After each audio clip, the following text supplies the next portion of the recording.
लाचलुचपत प्रतिबंधक विभागाने म्हणजेच एसीबीने लोहगाव पोलीस ठाण्यातील एका पोलीस उपनिरीक्षकाला रंगेहात अटक केली आहे। मनोज मधुकर बस्टे असे अटक करण्यात आलेल्या अधिकाऱ्याचे नाव असून त्यांनी तब्बल 80,000 रुपयांची लाच घेतल्याचा आरोप आहे।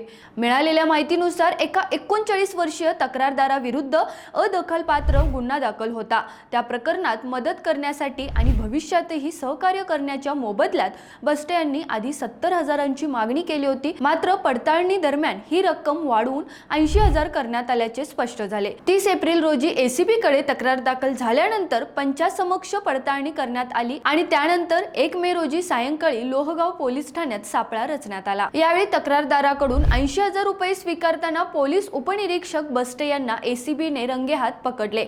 या प्रकरणी लोहगाव पोलीस ठाण्यात गुन्हा दाखल करण्यात आला असून पुढील तपास सुरू आहे। या कारवाईत पोलीस अधीक्षक शिरीष सरदेशपांडे, अप्पर पोलीस आयुक्त अजित पाटील आणि अर्जुन भोसले यांच्या मार्गदर्शनाखाली एसीबीच्या पथकाने ही कारवाई यशस्वी केली आहे। रोकठोक महाराष्ट्राला सबस्क्राइब करा आणि बेल आयकॉनवर क्लिक करायला विसरू नका।